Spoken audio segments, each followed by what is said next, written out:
systems have failed, are you afraid? All the things, all the loss, can you see? Are you lost in the world like me? Like me?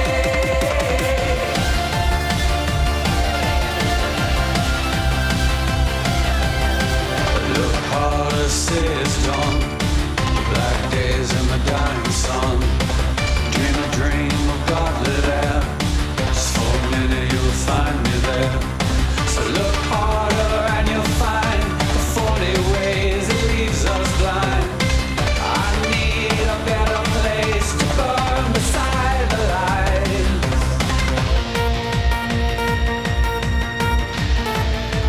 Come on and let me lost in the world like me.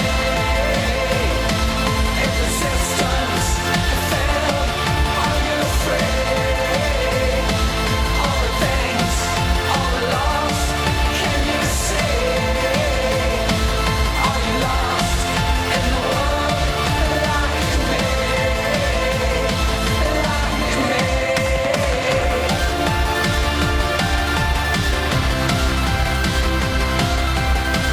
But the courtyard say it's done. Throwing knives at a dying sun. A source of love in a godly lair. Just for a minute I will find you there. So look harder and you'll find the 40 ways it leaves us blind. I need a better way to burn beside the lights.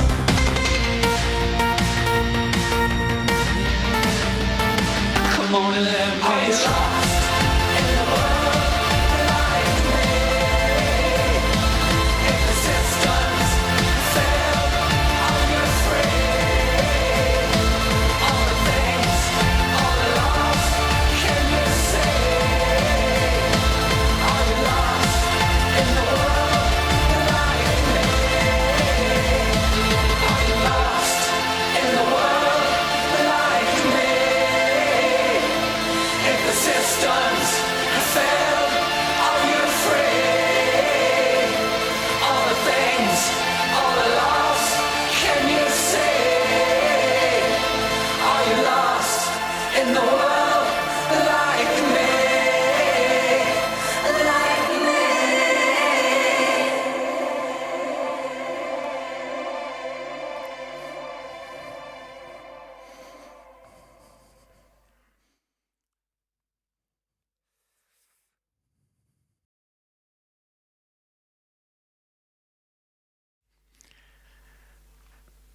Well, fuck. Someone thought that Back to the Future Part 2 was an instruction manual and elected Biff Tanner president of the United States of America. Seriously, though, we have a person who is bigoted, racist, misogynistic, and dictatorial, heading up the greatest military power on the face of the planet today. That is the world that we have all woken up into. And we can blame the people who voted for Trump, of course. The racists, the bigots, right? Or we can turn the mirror on ourselves and on 20 and 30 years of neoliberalism that has created the greatest inequality in the history of the planet and ask ourselves what role we played. Let me put this into context for you guys. The universe is vast. Our galaxy is about 100,000 light years across. And our place in this galaxy is in an inconsequential corner. And while 100,000 light years is vast by our comprehension, our galaxy is one of about 100 to 200 billion galaxies that we believe exist in the universe. If you were to put all of those together on screen here, you would not be able to see anything.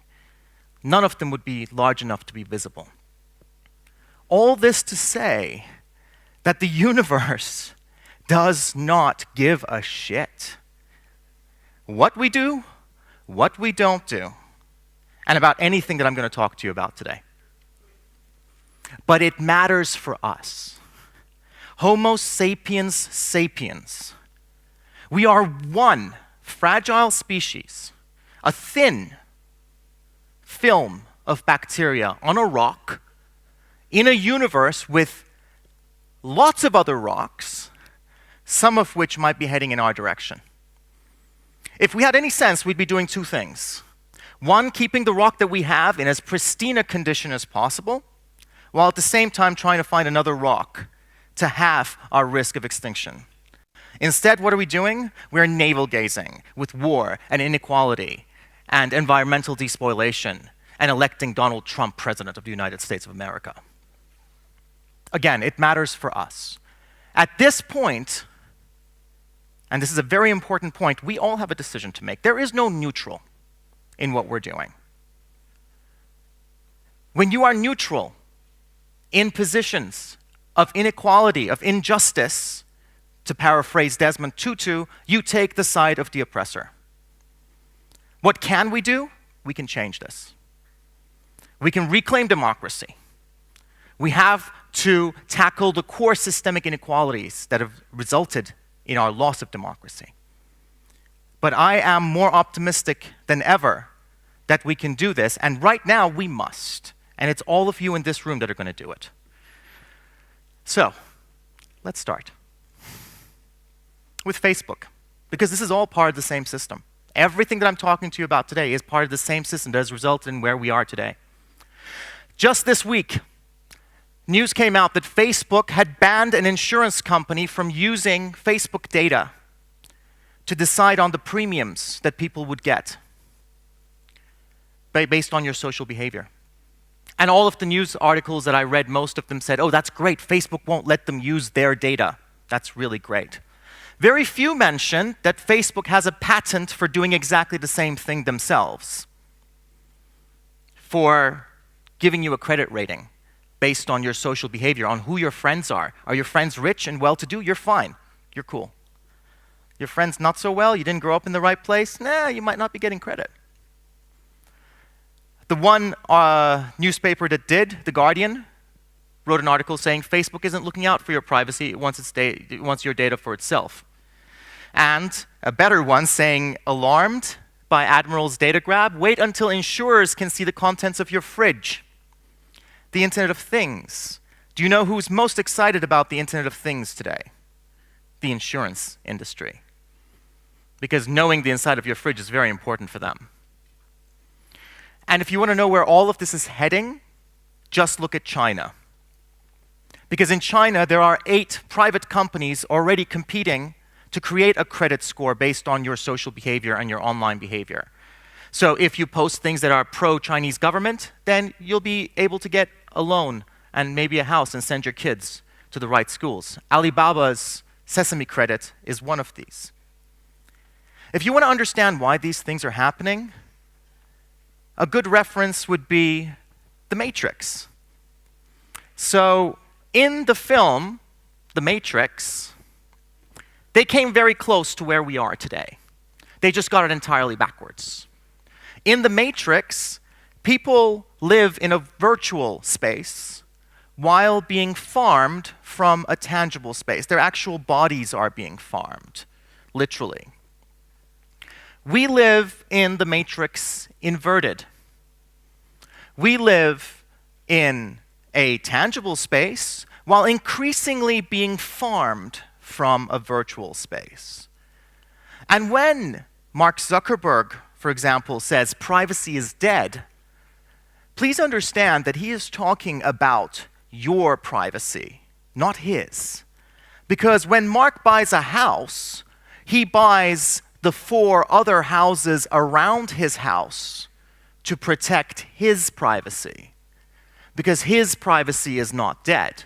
When Mark uses a computer, he covers the microphone and the camera on his computer, because his privacy is very, very important. It's yours that is dead. But why is this? Well, because Mark is very special. Mark is one of 62 people in the world who combined have as much wealth as the poorest half of the world's population combined.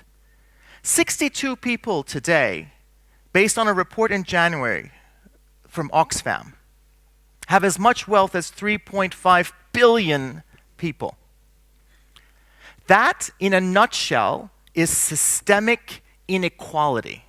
If you want to understand why we have climate change, look at this number. If you want to understand why we have the refugee crisis, look at this number. If you want to understand why we have Donald Trump in the White House today, look at this number. So, let's say you're one of these 62 people. Lucky you. What should you do? Well, here's some tips. Number one, you should probably build some thick and tall walls around you, because you have a lot of stuff. And there are a lot of people out there who don't have a lot of stuff, and they might want your stuff, right?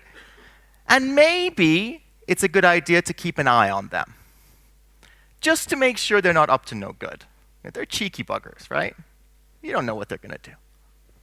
And we do this in tangible space, but we also do this in digital space. In fact, this is the core business model of mainstream technology today. When we talk about a firm like Facebook spying on everyone, tracking what everyone does, analyzing it, storing it, and then exploiting it for their own gain, is how they make money. That is their business model. Right? So how does it work? Let's understand this business model. If it's the business model of mainstream technology, a lot of us work in technology. We should understand this, right? So it works like this. You have two audiences to begin with. You have your users. Now, there are two industries that use this term. One is us, and the other are drug dealers. And if you think back to the Moby video, in a lot of ways, that Moby video was victim blaming. Why were those people addicted to those screens? Because we design addiction. There is a book in Silicon Valley, very successful book, by Nir Eyal, and it's called Hooked: How to Create Addictive Experiences. Why are those people addicted? Why are we addicted? Because we are designing it. We're designing addiction. So we have our users, the people we addict, and then we farm.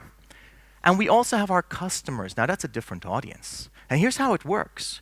We watch and analyze and store and exploit our users, their data, right, to create profiles of them. And don't think a piece of paper in a manila envelope. When we're talking about a profile, we're talking about a living, breathing thing. We're talking about a simulation of a person. Our simulations may not be of the highest fidelity today, but we're going to get there. And remember, Facebook, owns those profiles, not we as individuals, you and I, right? And then those profiles and the value we gain from those is what we sell to our customers, and that's how we make our money. So let's break this down. Data.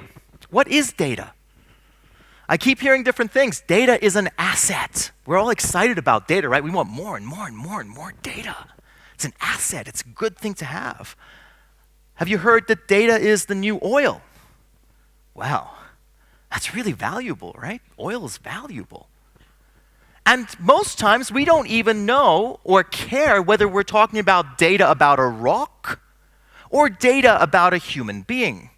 Data, right? We call it data. It's a great euphemism. If you want to dehumanize people, call them data. So let's say we're talking about data about human beings. What does this mean? Well, why is it important? I mean, what is the nature of data? Well, let me give you an example. Let's say I don't have a human being. Let's say I have a statue, a tiny little statue, a statuette. If I have enough data about this statue, then I can take a 3D printer and I can create a replica of this statue. So I want you to think, what can I do if I have enough data about you. I'll give you a hint. I don't want to 3D print you. But I want to do everything else. I want to exploit your behavior. But here's the core thing that we have to understand. That data about a thing, if you have enough of it, becomes the thing itself or approaches it. So when we're talking about data about people, let's understand that we're talking about people. Let's stop using the euphemism, because the euphemism makes us comfortable doing all sorts of things to people that maybe we shouldn't be doing. And let's also understand who we are in this age that we find ourselves in.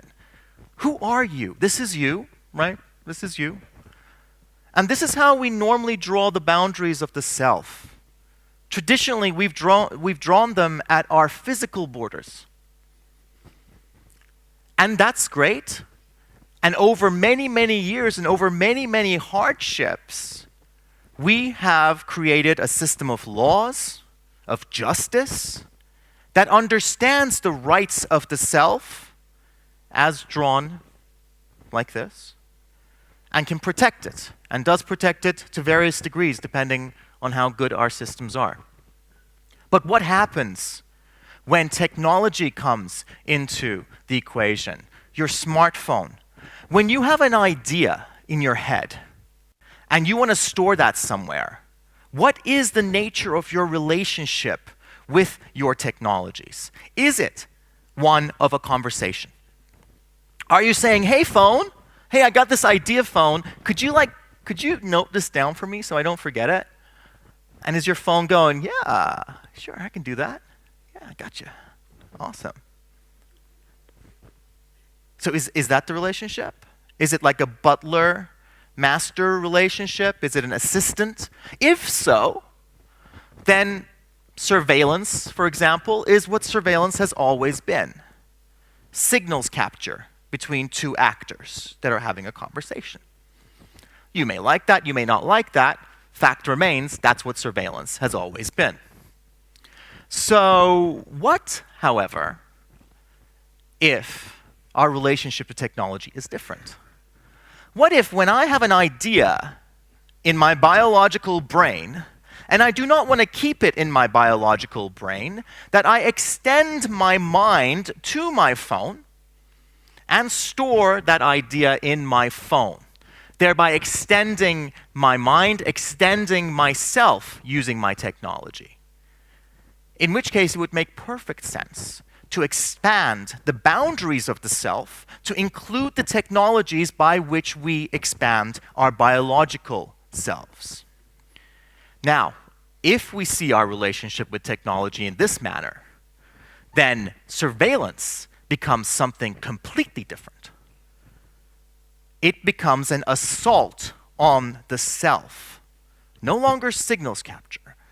And again, we have a system of laws and justice that knows how to deal with assaults on the self. So we don't need a whole slew of new digital rights. We need to understand how the boundaries of the self are different in the digital age, and we need to apply the human rights and protections that we have to the self in the digital age, to our cyborg selves, if you will, because we extend our biological capabilities using technologies. We don't have to inject ourselves with them. So if this is the case, think again about Facebook and Google's business model and the mainstream technology business model.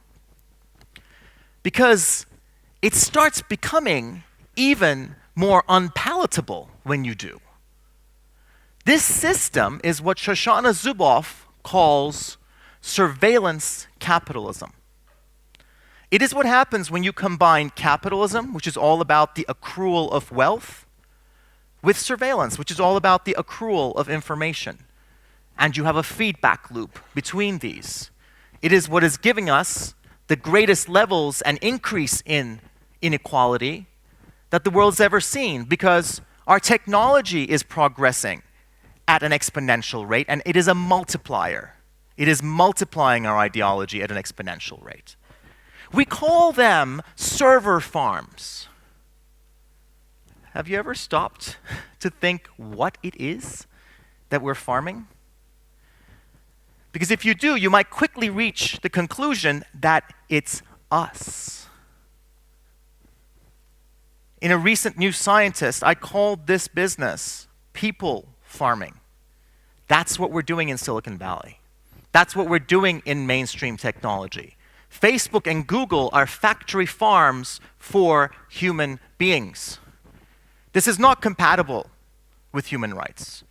This is not compatible with freedom. This is not compatible with democracy going forward. When Facebook and Google and these other companies, these corporations, improve their products, it's like the massages that we give to Kobe beef, the cows. It's not for the benefit of the cow. It's to make the cow a better product. In this analogy, you are the cow. And people farming is lucrative business. It's good business. We make billions and billions and billions from it. And we have in the past as well, with a very similar business, where we sold people's bodies and everything else that comes along with that, of course, the person. We call this slavery. And that was lucrative business. In fact, some of you might not know that the deregulated slave trade was one of the first case studies supporting how well laissez-faire capitalism worked by proponents of laissez-faire capitalism back in the day.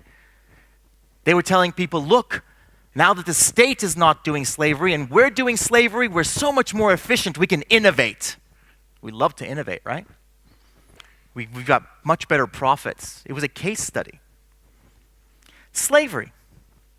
The legal or economic system in which principles of property law are applied to humans, allowing them to be classified as property, to be owned, bought, and sold accordingly, and they cannot withdraw unilaterally from the arrangement. Well, what is people farming? People farming, the business of owning, controlling, exploiting, and trading everything else about a person that makes them who they are, apart from their physical body. We don't want your physical bodies anymore. It's cumbersome. It's rude. We don't talk about such things in polite company. Everything else about you is fair game. And this isn't just Facebook and Google. This is nearly every cloud company. We're all crazy about cloud, right? This is their business model. Of course, as the Free Software Foundation says, there is no cloud. We're really talking about other people's computers. The farms where we're farmed. And it's not just the web. The web is the problem, but it's not just the web. Today, everything from your smart television to the smart watch that you wear, to the smart car that you drive and that will drive you to places, to the smart teddy bear that your children play with, to the smart pill that you take that broadcasts information about your internal chemical structure. All of these things work in the same way, by gathering data about you. Now, this by itself is not the problem. This is a fact of life. This is how modern technology works. We're not going to change this aspect of technology. But the crucial question is who owns and controls the data, the algorithms, and the technology, the hardware itself? Who owns and controls these things? Now, is it us as individuals? In which case, that's great. We have everything we need for a democracy. Perfectly fine. Or is it corporations? And by extension, are they accessible to governments? And if that's the case, then we have a very different social system. We're not talking about a democracy anymore. We're talking about a corporatocracy. Now, don't worry. because this is not a decision that we have to make today. All right, so relax, it's cool. We made this decision about 2 decades ago. Today, all of our data and algorithms and technology are owned by corporations and thereby made accessible to governments. Today, we do live in a corporatocracy. We're not sleepwalking into anything. We're not moving, heading towards something. We are there. And I think today's news probably cements better than anything else the fact that we are there. So that's the problem. It's been a great morning so far, right? Yeah? You're like, thanks. Thanks for that. Let's not leave it here. What about the solution? Because we can't leave it there. The solution is not rocket science. We do 3 things, and we do them effectively. We regulate effectively, we legislate intelligently, and we create ethical alternatives to what exists today. Let me break this down for you. Regulation. Regulation can be legal. We need to stop the abuses of the current mainstream, of the Googles and the Facebooks, to limit what they can do in terms of abusing our human rights. And that needs legal regulation. We can also do it through technology. We can actually stop them through technology ourselves and say, no, you can't do this, and I'm going to stop you with my technology.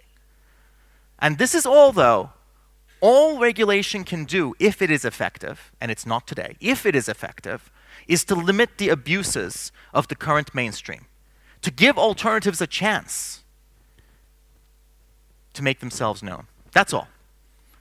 We cannot use regulation as the only tool, because what we're doing is we're trying to regulate a system that's changing exponentially at the rate of change of technology. We're always going to be playing catch-up in regulation, which is why we must legislate. We need constitutional protections of the self in the digital age. We need to understand what the self is and then protect it in the digital age, so that we're not playing catch-up, so that we say from the beginning, you cannot do these things that are against the human rights of people living in the digital era. But we also need to create at the same time, these all have to happen at the same time. We're not talking about a linear serial process, we're talking about a parallel process. We must create the alternatives, and the alternatives must be of a different character. We cannot throw the same character of technology at the problem and expect different results. That's madness, right? So what kind of technologies? Zero knowledge. We can build systems where we are not watching and analyzing and storing what people are doing. Zero knowledge systems. These systems will more than likely be decentralized in their architecture, so that the algorithms and the data rests with us as individuals, not with some corporation in some silo somewhere. They need to be interoperable so that they can talk to each other, so that we don't have lock-in into proprietary systems. And here's the bit that is as important as all of the other ones. We need to make and build convenient, everyday things. We're not talking about specialist tools. We're not talking about things that require you to take a course or read a huge manual to understand. We're talking about your toasters and your fridges and your watches going forward. Unless those of us that care about this understand that what we must build are convenient, everyday things, we're not going to win this. Let's break them down. Regulation. Legal regulation. Why are we not effective in regulating? Why can't we regulate? Well, here's an example. Julia Reda, a member of European Parliament from the Pirate Party, recently tweeted, great explainer by EDRI, which is an organization that fights for privacy, on how Günther Oettinger, European Commissioner, Vice President, how his copyright proposals will inadvertently strengthen Google. So he's had some copyright proposals, and these are crazy. If you read the article, what he was proposing was that every piece of information that you upload onto the internet in real time is identified. Now, the only company that has a technology to do this today is Google. They were the ones that were originally lobbying him, saying, hey, we have this technology. And he said, yeah, that sounds great. Let's do this. Let's identify every piece of information anyone's uploading to the internet in real time. But is it inadvertent? Did he just not know? No. If you look at the statistics of who lobbies Günther Oettinger and how much, he's one of the top hosts. He's the second top host. So he hosts the most lobbyists. He's number 2 at the European Commission. And look at the top organizations. So there's Mr. Oettinger, one of the top hosts, and look at who he's had the most lobbyist meetings with. Google. And then he comes out with a proposal that only Google has the technology to implement. Now, is this coincidence? Maybe. Or maybe it is institutional corruption. We call it lobbying. But really, we call them public-private partnerships. We call them multi-stakeholderism. Let's bring everyone with a stake to the table to talk about things. Maybe not realizing that some people's stakes are a bit bigger than others, like when you're a multi-billion-dollar multinational corporation. We call it co-regulation. Hey, Google, come, tell us, how should we regulate you on privacy? And Google goes, yes, well, thank you so much for asking. My friend Peter will run his slideshow now. And let's call all of this what it is. Institutional corruption. This is why we cannot regulate effectively today, because we are institutionally corrupt. We're not talking about old school corruption, nothing as naive and simple as that, money under the table in a drawer somewhere. No. We're talking about a system of influence of money. We're talking about the influence of corporate finance on public decision making. Unless we can remove corporate finance from public policy making, we cannot regulate effectively, so we must do that.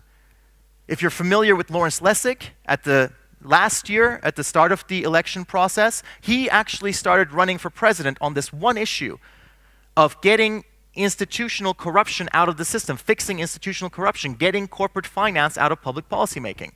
And of course, the Democratic Party said, don't be ridiculous. That's why we exist. So unless we do that, we cannot regulate effectively, and we must. That's on the legal side. What about technological regulation? Well, this is something I have firsthand experience of. With our tiny little social enterprise, it's me, Laura, and our husky, and that's by design, because we're bootstrapped, because we don't take venture capital, which is part of the system. It's called Indie. And we do technological regulation right now. We have an app called Better, which is free and open source, so you can go to the repository and download and run it yourself. Or it's also available for sale on the App Store, which is how we make our living. So when you are faced with a company, a technology company, ask them, what is your business model? How do you make money? If you ask me that, I will say people pay for our product, even though it's free and open source, and that's not a dichotomy. If you ask Google, if they're honest, they'll say we farm people. That's how we make money. Big difference. You ask Apple, and that's a very interesting case. Apple will say, well, we sell these phones at a very high price, and we're very happy. But again, very different to Google. And we need to be able to make these distinctions going forward. We can't be naive about it. So what do we do in terms of technological regulation? Well, I have a crawler, and we go out and we look at the 5,000 most popular sites on the internet, thanks to Alexa. Thank you, Amazon, for that. And we find all of the third-party trackers on those. Now just tell me, what do you think? How many trackers, how many other corporations are watching you, do you think, on the worst site on the internet that we could find, that I could find? Our cloud of shame, if you will. A site called LifeBuzz, which is a clickbait site. How many trackers? 10, 20, 30, 40, 50, other 60, 70? Let's keep going, right? 172. This is the bullshit web we've created, people. Let's give ourselves a round of applause. 172 trackers, 172 other corporations, other entities watching you across the web, and on this site, they all congregate. They're like, hey, that's great. So this is not, and look at what happens. Look at what happens if you actually block those trackers. The site, you save 2 minutes of load time. That's 2 minutes of your battery. You save 2.58 megabytes every time this site loads. And you might be thinking, oh, yeah, okay, all right, it's not great, but what's the real cost? Well, I wanted to calculate this. And the beauty of it is, LifeBuzz, again, we're the user, we're not the customer, so they have to sell their advertising to their customers. So they have all of the statistics. They provide them on their company site. And it says, we get over 250 million page views a month. Oh, that's a big number. Okay. 87% are from the United States. Well, I have other statistics where I know what percentage of people who browse the web in the United States browse the web on mobile.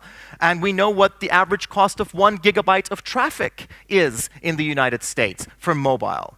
So using just those statistics, we were able to calculate that this one site costs just Americans who are browsing on their mobile phones to this one site $4 million every month just to load their trackers, just for the privilege of being tracked. There's a cost, right? Some might say it's a headline-worthy cost. But they're not the worst. Anyone been to Forbes? Yeah, Forbes.com, it's quite popular. Forbes? No? Everyone's silent. Like, I've never been to Forbes, never even heard about it, man. I have nothing to do with this shit. Forbes.com. You might, if you have been there, seen that they have an interstitial, what I call a door slam, when you first go. It's like slamming the door on the face of someone that comes to your house. And it doesn't say continue to cite, though. At the beginning, it says 3, 2, 1, continue to cite, because they want you to really look at their advertising on that interstitial, right? It takes about a second for it to load, and maybe if you have lightning fast reflexes, a second for you to actually click that button when it appears. So we thought, let's be conservative. Let's say 5 seconds. And we know, again, from their numbers that they have over 46 million unique visitors monthly.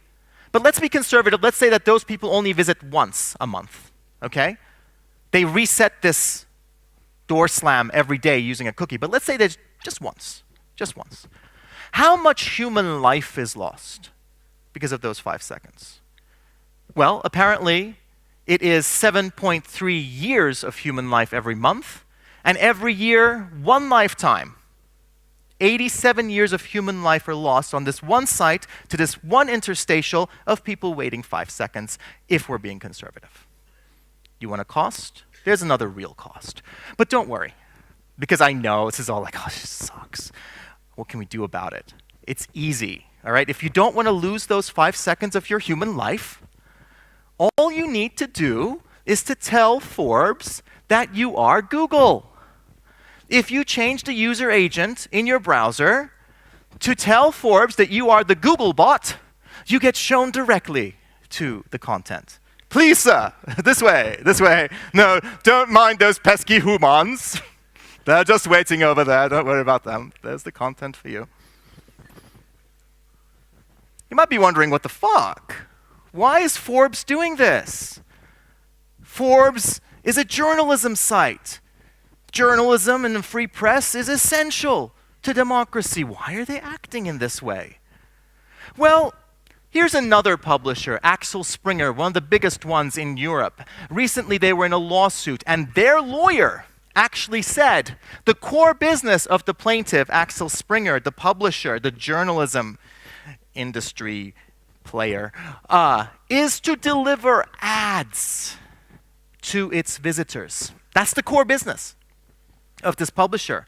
Journalistic content is just a vehicle to get visitors to view the ads. So what is journalism today on our great World Wide Web? It is bait. The free press today apparently is bait to get you to view the ads. And it gets worse. Just yesterday, this site, great site, bild.de, in German it actually means picture newspaper apparently. That was literally their front page yesterday, as that's a screenshot from yesterday. This site started blocking our ability to block trackers, started blocking our ability to give people the right to protect themselves from being tracked across the web. And they did that before, and we blocked their blocker. Like, pissing contest. It's great. It's lovely. I would highly encourage all of you to take part in this. When I was 7 years old and I started out programming in BASIC and creating games, I never thought that 30 years on I would be cleaning a sewer, but that's what I'm doing right now. So we blocked their blocker, right? And then recently, they made it impossible, at least on iOS, for us to block them by combining all of their blocker and their advertising with their core script that they load, and using local storage in a malware-like manner to detect and to stop blockers. We could still block them on Mac, but we couldn't on iOS. And at this point, you know what? If you're acting like malware, as far as we're concerned, you're malware. If you're malware, here's the next step. If we're talking about chess, here's checkmate. Because at least on the web, the browser always wins. Here's checkmate. If you're malware, well, this is what Google looks before we categorize you as malware. There's your build links. This is what it looks like after we categorize you as malware. You can't click on to build anymore from Google searches. Here's what DuckDuckGo looks like before you're malware and after you're categorized as malware. And here's what Build's own Twitter feed looks like with links to Build. And this is after you're categorized as malware. We will protect people from you if you behave like malware on the web. If you act like malware, we will treat you like malware. And that's called checkmate in chess. So if you want to read more about all this stuff, all of the data, all of the articles that we write are, again, openly available in the Commons under Creative Commons Share Alike, so go on the website and view them. So that's regulation technologically. There are things we can do, but that's not going to solve the problem by itself. Legislation. If we understand the boundaries of the self, the nature of the self in this digital age, if we understand that we are sharded beings, we no longer keep our being just within the confines of our biological selves, but we shard ourselves onto our phones, onto our iPads, onto our other devices. We are cyborgs. Then we need constitutional protections of human rights. They need to be extended to our cyborg selves. And then we need to create, but not just create anything. We can't throw more of the same at the problem. We need to create with ethics. Ethical design is a very simple thing. It has 3 core principles, which are really all the same principle. It starts with the core. It starts with a core of respect. Respect for what? Respect for human rights. We get that right, we are on our way to creating ethical alternatives. But we don't stop there. We have to respect human effort. The things that we make have to respect human effort. And we can't stop there. We must also respect human experience. Because experiences are all we have in life, and then we die. Whether they're with people or with the things that we make and the people in this room make and the things that we make in this room, those are all we have in life, those experiences.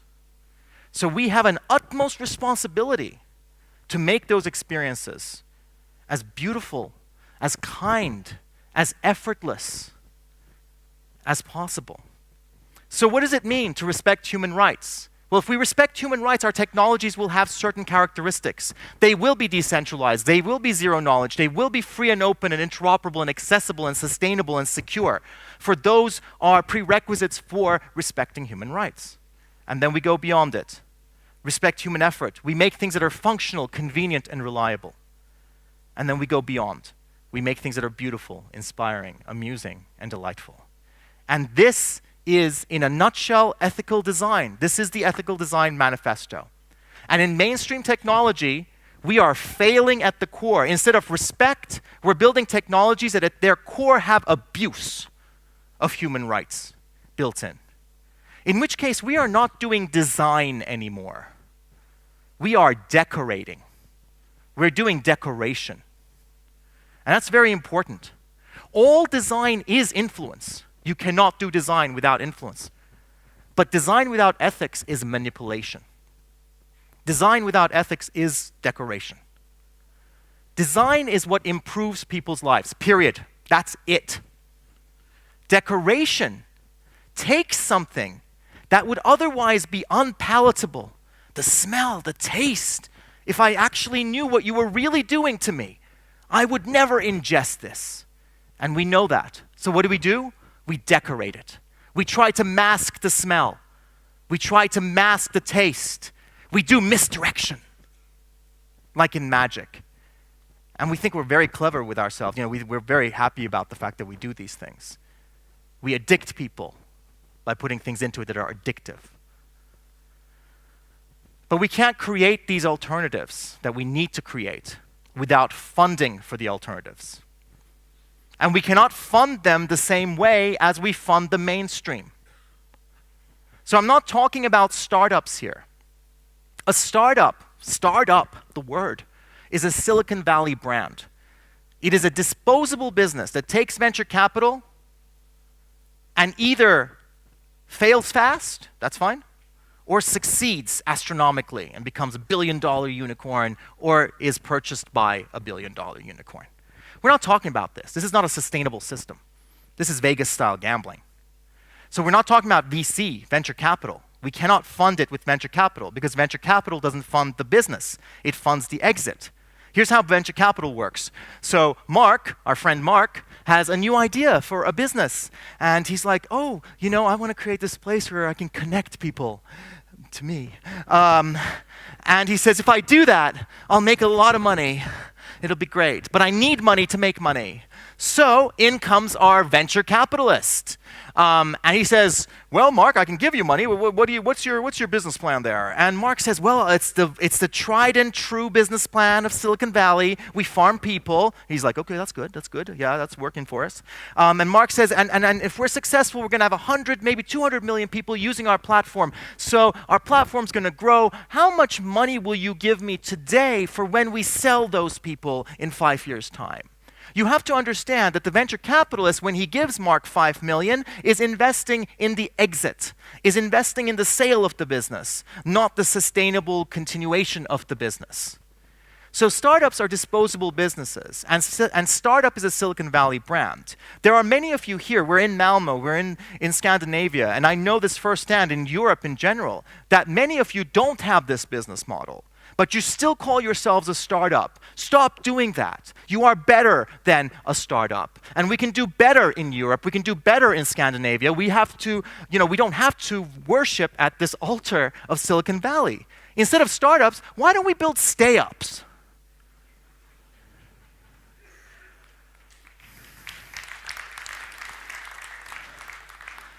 When Facebook says, hey, if you want to share your photo with your friend, you must share it with me first so I can run facial recognition on it and store it forever and keep trying to understand what your relationship is, etc., and then I will give a copy of it to your friend. We can say, that's bullshit, Facebook. That is not the only way to build this technology.